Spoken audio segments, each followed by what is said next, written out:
जो नई पीढ़ी को प्रेरणा दे। हर घटना का जिक्र करने की जरूरत नहीं है।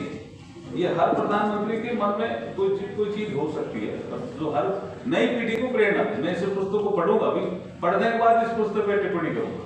अभी मैं 2 ही नाम आपने ज्यादा लिखे हैं, भारत गांधी से मोदी तक, तो 2 लोगों पे टिप्पणियां की। बाकी मैं सब पे कर सकता हूँ, मेरे पास कुछ न कुछ मसाला अंदर है तो सब पे कर सकता हूँ। आपने बुलाया, अभी जो ये केंद्रीय सुरेश साहब कह गए कि साहब यहाँ चक्रवर्ती राजगोपालाचार्य की मूर्ति लगी राष्ट्रपति भवन में। पहले गवर्नर जनरल कौन थे? भारतीय। अंग्रेज गवर्नर जनरल तो आते ही रहे, लेकिन भारतीय गवर्नर जनरल पहले कौन थे?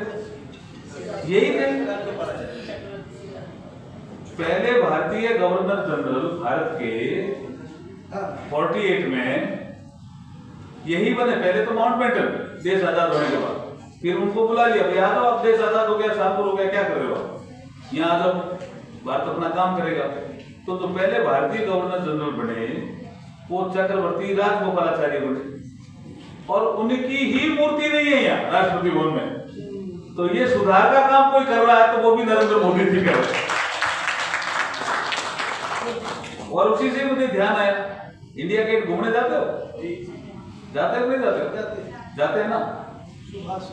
वहां ठीक पीछे एक छतरी खाली रहती थी पहले, अब तो मूर्ति है। पहले जॉर्ज पंचम किसकी थी? जॉर्ज पंचम की कब लगी यहाँ? कब लगी? जॉर्ज पंचम वहां पहली बार 1911 में आता है। कलकत्ता से दिल्ली जब राजधानी शिफ्ट करने का अंग्रेज निर्णय करते हैं तो पहली बार यहाँ आता है। दरबार, दिल्ली दरबार जिसका नाम है इतिहास में, दिल्ली दरबार लगता है, उसकी याद में लग गई जॉर्ज पंचम की मूर्ति। देश आजाद हुआ, इसमें आजादी का जिक्र है। देश आजाद हुआ, जब आजाद हुआ तो लोगों ने कहा सर सबकी मूर्तियां हट रही है, तो ये जॉर्ज पंचम की मूर्ति तो हटा दो सर, तो हमारा जॉर्ज पंचम से क्या काम? लेकिन नेहरू जी ने वो मूर्ति नहीं हटाई सर, नहीं हटाई। और कब तक रही है?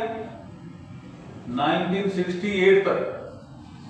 1967 के चुनाव में मुद्दा बना कि इसकी मूर्ति क्यों, तो फिर 68 में हटी। 68 में हटी तो किसी की और की मूर्ति लगानी थी, लगाई नहीं। छतरी खाली थी, लोग घूमने आते थे, पूछते थे ये छतरी किसकी है? बोला जॉर्ज पंचम की, तो जिंदा था जॉर्ज पंचम। लेकिन जब सुभाष चंद्र बोस की 125वीं जयंती आई तो नरेंद्र मोदी ने उस छतरी को सुभाष चंद्र बोस की छतरी बना दिया। ये नरेंद्र मोदी है, ये बढ़ता हुआ भारत है। इसलिए मोदी जी की तारीफ तो होनी ही चाहिए सर। कितने ही काम हम गिना सकते हैं, लेकिन फिर भी आपने प्रयास बहुत अच्छा किया। प्रफुल्ल सकलेजा जी आप लेखक बने, मैं भी एक लेखक हूँ, लेकिन मैं लेखक और चीज का हूँ। मैं लेखक हूँ और सब्जेक्ट मेरी पत्नी है। मैंने मेरी पत्नी पे किताब लिखी है, हिम्मत करोगे क्या कोई लिखने की? और उसका शीर्षक है एक सफर हम सफर के साथ। बड़ा मुश्किल होता है पत्नी पे किताब लिखना, बहुत मुश्किल होता है, थोड़ा कलेजा बड़ा चाहिए उसकी। गड़गड़ की कहानी है नहीं, लेकिन लिखना चाहिए, कभी लिख सकते हो तो। लेकिन वो लेखक तो हूँ मैं, लेकिन इसी पे कुटुंब प्रबोधन पे काफी चीजें लिखी है, बाकी चीजें भी लिखी है, लेकिन इसमें काफी चीजें लिखी है। आपने बुलाया और बोलने का अवसर दिया, उसके लिए सबको आभार। मैं पुनः लेखक प्रफुल्ल सकलेजा जी और पूरी टीम को, राष्ट्रगाथा टीम को, मोनिका जी आपको सबको बधाई देता हुआ मेरी वाणी को विराम देता हूँ। बहुत बहुत धन्यवाद।